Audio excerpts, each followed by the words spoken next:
Vamos ler o último livro das Escrituras Sagradas, a última revelação dada ao último apóstolo, Apocalipse, capítulo 1, e nós vamos ler entre os versículos 9 até o versículo 18. Depois de fazer a leitura, eu peço aos amados irmãos que mantenham a Bíblia aberta, pois nós vamos fazer texto a texto, de forma expositiva. Nós vamos tratar aqui das Escrituras Sagradas. Vamos ler juntos então, Apocalipse capítulo 1, a partir do versículo 9, diz assim a palavra do Senhor.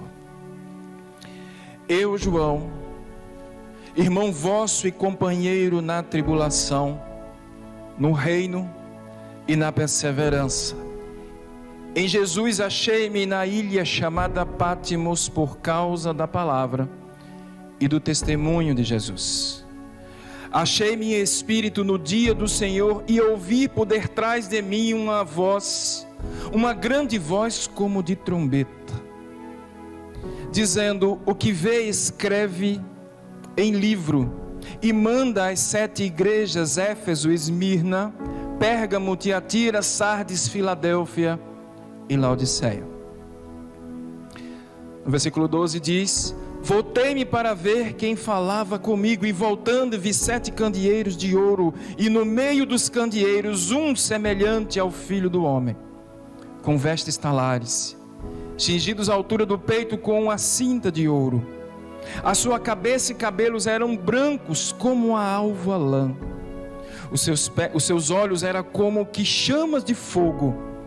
Os seus pés, semelhante ao bronze polido, como que refinado numa fornalha. A sua voz era como voz de muitas águas. Tinha na mão direita 7 estrelas, e da sua boca saía uma espada afiada de 2 gumes. O seu rosto brilhava como o sol da sua força. Quando ouvi, disse João, caí aos seus pés como morto. Porém ele me pôs sobre minha mão direita, dizendo: não temas. Eu sou o primeiro e o último.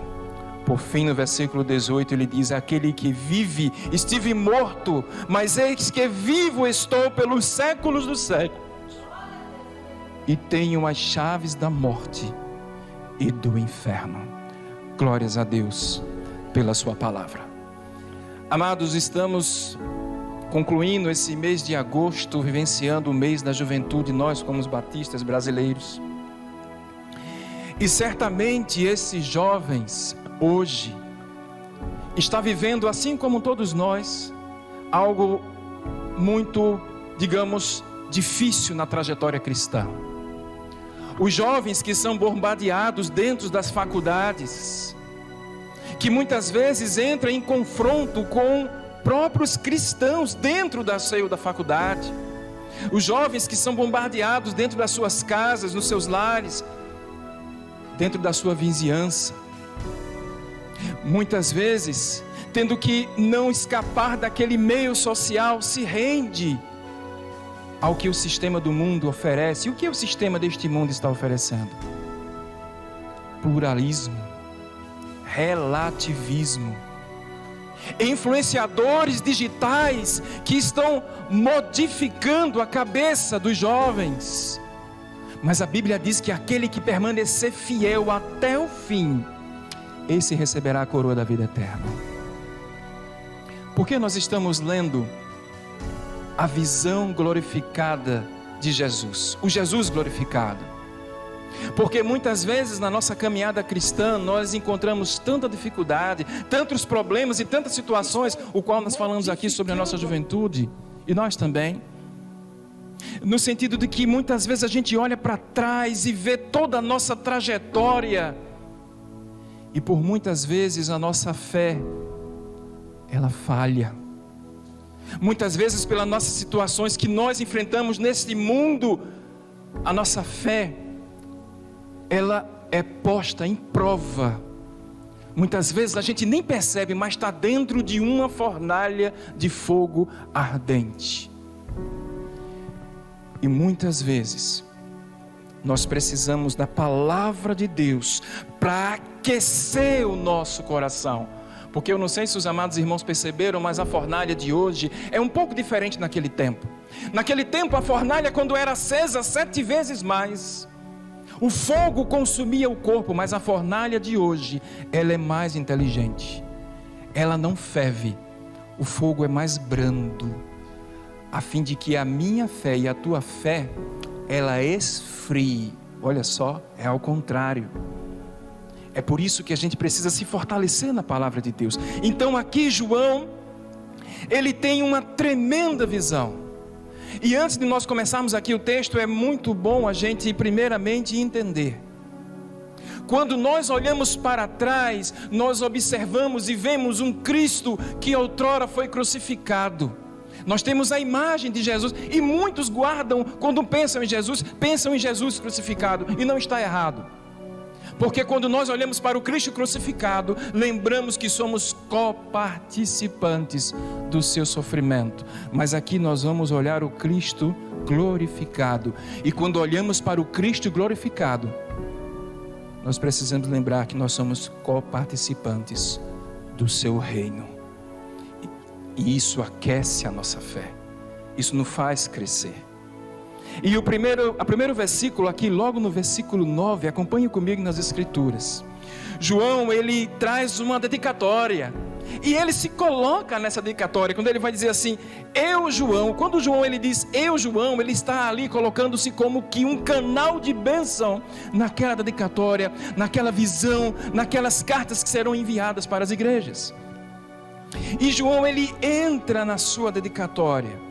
Mas o que ele coloca aqui é algo tão tremendo para mim e para você, quando ele vai dizer assim, eu João, irmão vosso e companheiro. Olha só, percebeu que o apóstolo João, ele não usa o título de apóstolo? Não, ele não usa.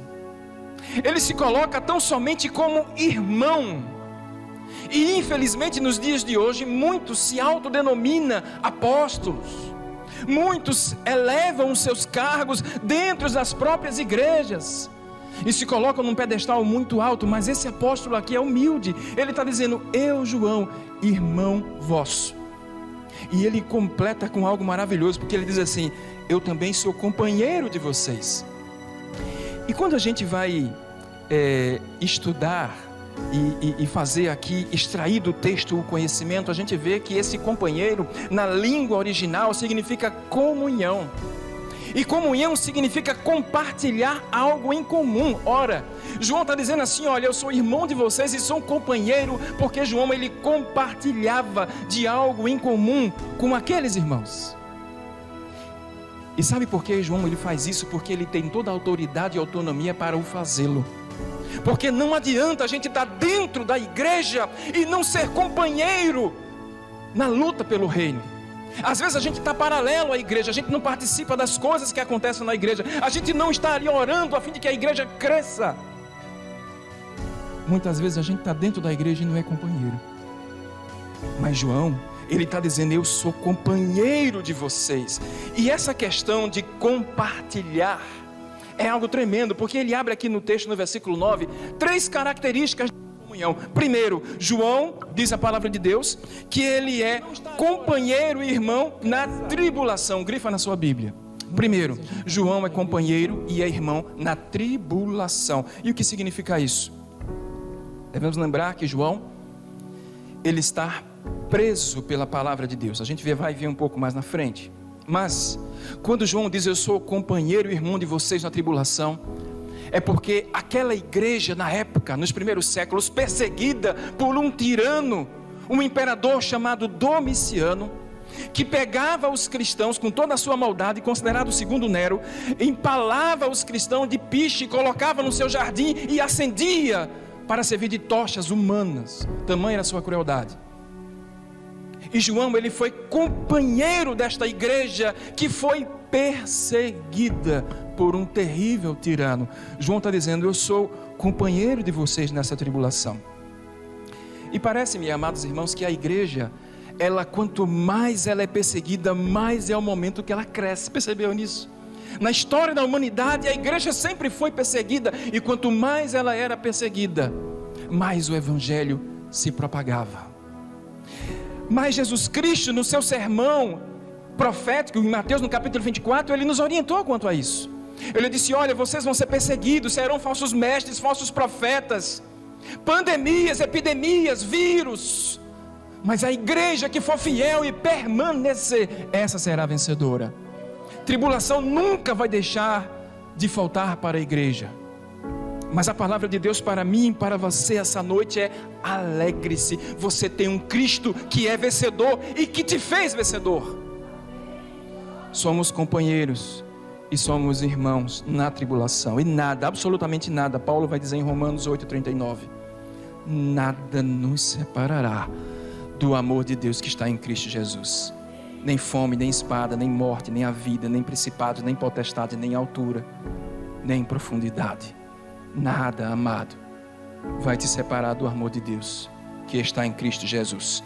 Segunda característica do companheirismo e da irmandade de João é quando ele vai dizer que ele é companheiro e irmão no reino. Grifa na sua Bíblia: no reino. E certa vez perguntaram a Jesus Cristo: onde está o reino de Deus? E aí a gente vê ele responder em Lucas 17:21, o reino de Deus não está aqui nem ali, o reino de Deus está dentro de vocês.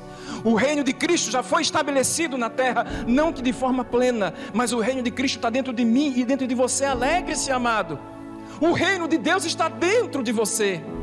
Tenha esta alegria e o fervor no seu coração. Não deixe que o mundo apague a sua fé, porque pode lhe tirar tudo, mas na sua fé ninguém toca, a não ser que você permite que toque.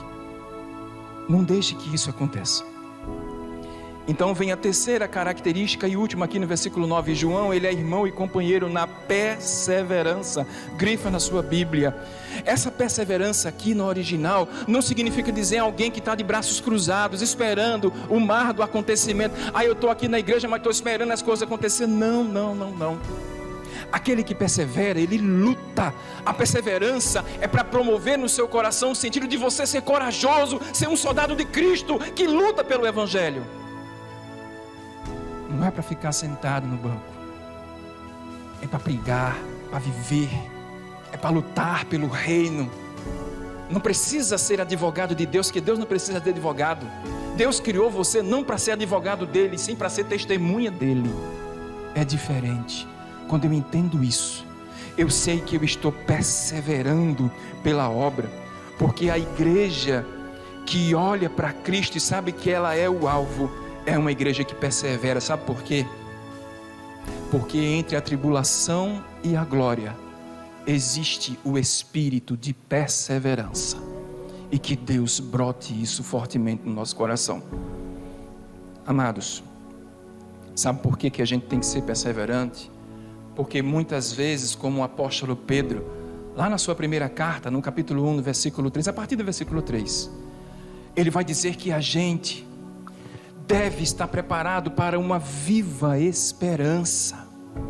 E essa viva esperança é o céu, a glória que está preparada para nós.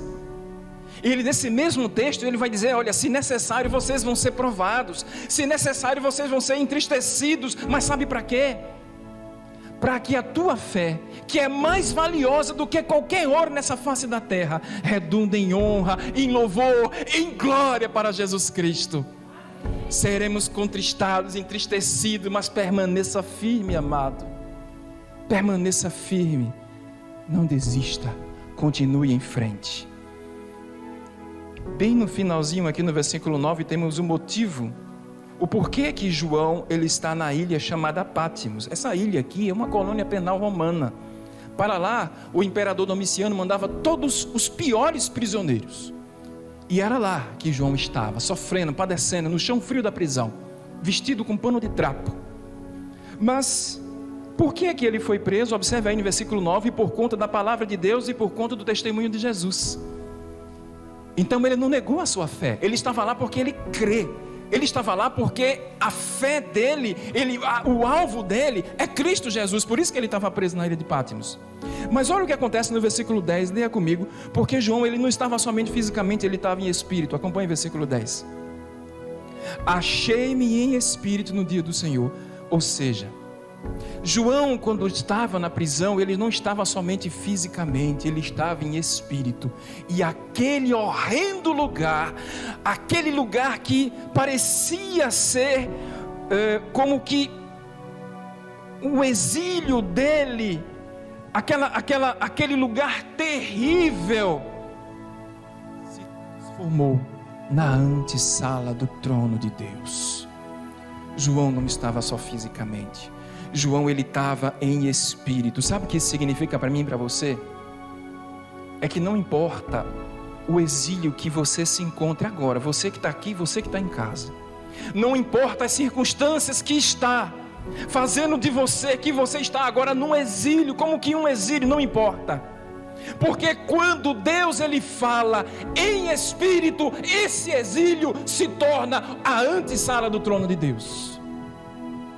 E aquilo que aparentemente parece ser o fim da sua vida,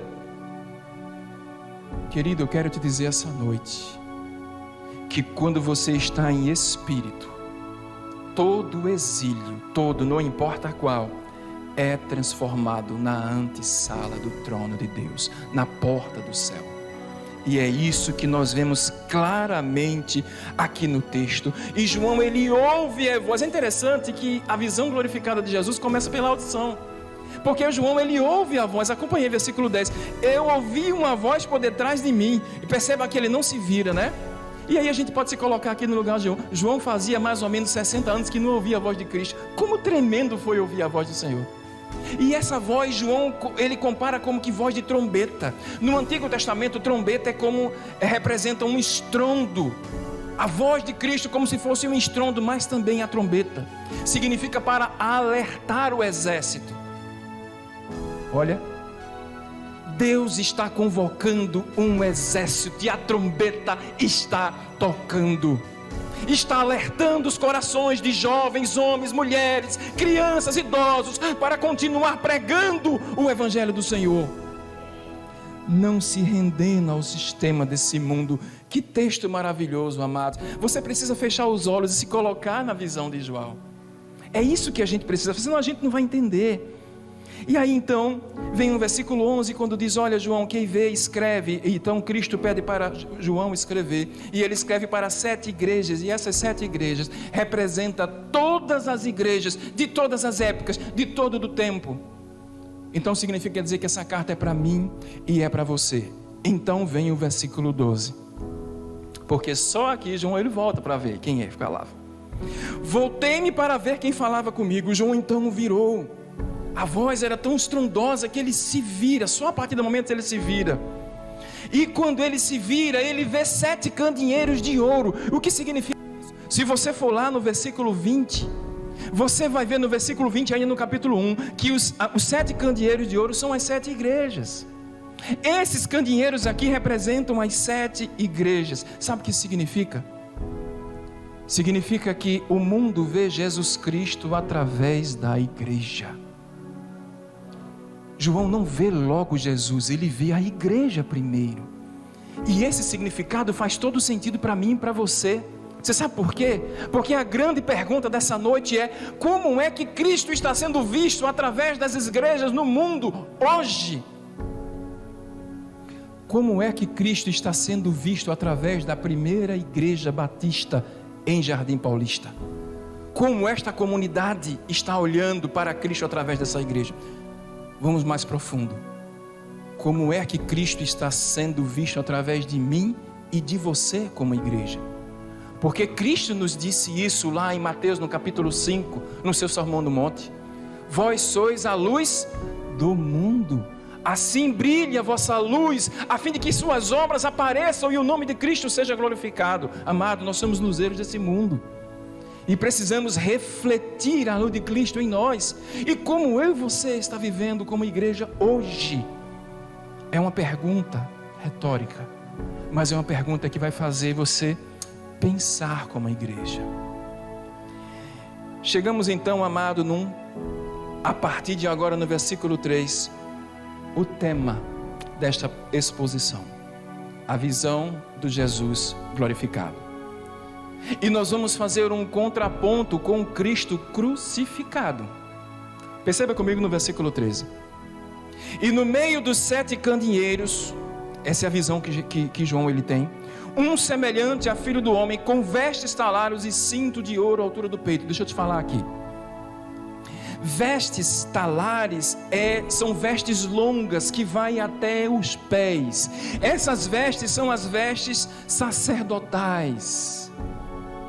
Não era mais o Jesus Cristo que estava nu, quase nu, sendo espancado e estava ali naquela cruz. Não, agora ele aparece como sumo sacerdote, com vestes até os pés. Isso significa honra, significa dignidade.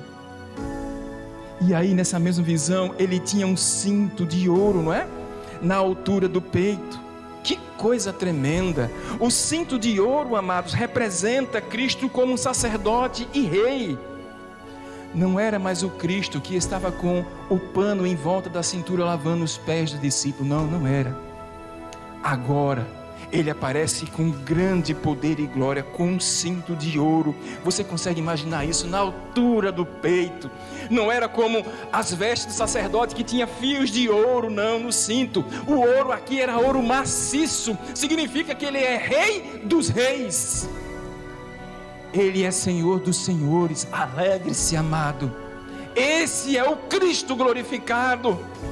E João continua com a sua visão aqui no versículo 14, quando diz: a sua cabeça, olha só, a sua cabeça e seu cabelo eram brancos como a alva lã, e seus olhos como chama de fogo. Cabeça branca e cabelo branco, as escrituras dizem que significa sabedoria.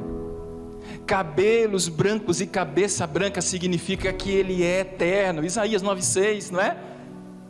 Isaías 9,6, conselheiro, Pai da eternidade, príncipe da paz, Deus forte, esse é o nosso Cristo. Não era mais o cabelo que estava cheio do suor, de sangue naquela cruz padecendo, não era mais. Agora é o Cristo com cabelos brancos e cabeça branca.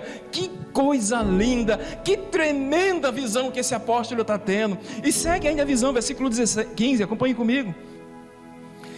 Tem ainda os olhos com chama de fogo, não é? Ainda aqui no versículo 14, os seus olhos é como chama de fogo. Isso significa isso, Jesus com olhos, com chamas de fogo.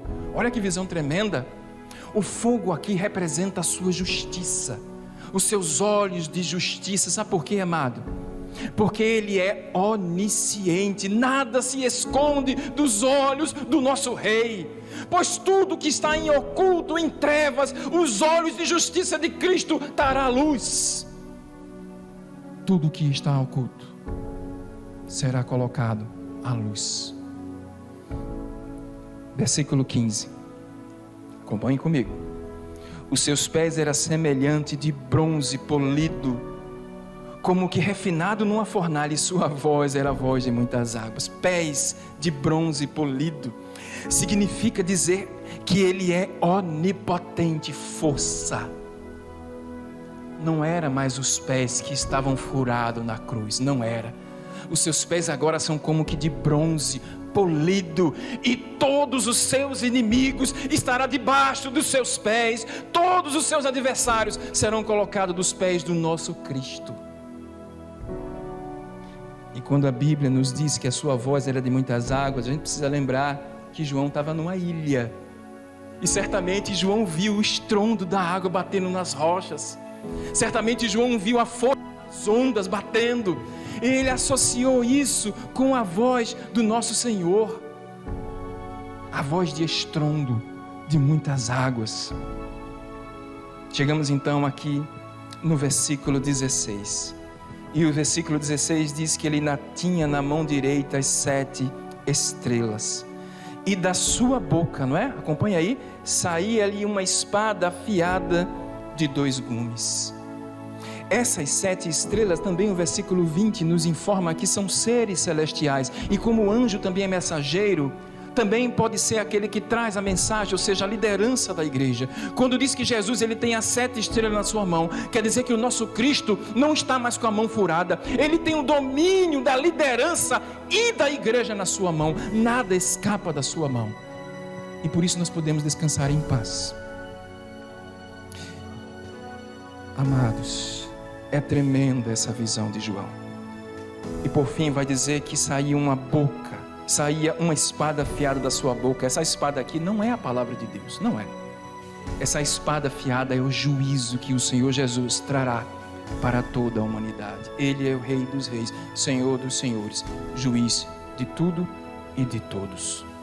Não é mais o Cristo, como diz lá em Isaías, que ele foi como ovelha muda ao matadouro. Não, agora é o Cristo que sai com a espada afiada na sua boca. Esse é o nosso Cristo. E aqui, a partir do versículo 17, o texto ele traz algo tremendo. Porque diante de uma visão tão gloriosa e majestosa como essa, não havia outra alternativa para João senão cair diante dos pés do Senhor. A Bíblia diz no versículo 17: quando ouvi, disse João, caí nos pés morto. João, ele cai diante de tanta glória. Diante do nosso Cristo, nós temos que nos render, porque o lugar mais alto para mim e para você estar é nos pés do Senhor, é aos pés dele. E João, ele cai nos pés do Senhor. A glória de Cristo reduz o homem a nada. João, ele cai, mas Cristo o levanta. Acompanhe comigo. Depois que João cai, o texto ainda diz: porém, ele pôs sobre mim a mão direita, dizendo: não temas. O Senhor está dizendo para mim e para você essa noite: não temas. Não importa o exílio, as dificuldades, as circunstâncias, o Senhor está dizendo: não temas. Não olhe para a esquerda, para a direita, não olhe para ninguém. O meu alvo é Jesus Cristo. Não temas, amado, não temas, porque é do céu que vem o nosso Salvador, é do céu que vem a palavra, e é do céu que vem o nosso socorro. É do céu que vem o nosso socorro. Por isso o Senhor está dizendo: não temas. E por fim, no versículo 17, nós vamos encerrar aí. O próprio Cristo vai falar: eu sou o primeiro e o último. O primeiro porque ele é a origem de todas as coisas. O último porque ele é a finalidade última da humanidade. Jesus é o alvo, é a finalidade, ele é o fim. Por isso, amados, se você está aqui essa noite, aqui no templo e na sua casa acompanhando, saiba, não importa as dificuldades que você está enfrentando, quando você pensa no Cristo crucificado, você lembra-se que você é co-participante dos seus sofrimentos. Mas quando você olha para o Cristo glorificado, é porque eu e você, nós somos co-participantes do seu reino. Então o Senhor Jesus, ele toca em você, manda você se levantar e diz a você: não temas, porque Jesus, ele é o nosso guia. Jesus é aquele que nos conduz, ele é a lâmpada, ele é a luz que ilumina os nossos caminhos. Que Deus possa ter te abençoado com essa palavra, porque Jesus, ele é e sempre será o guia de todo aquele que crê. Que Deus, pois, nos abençoe.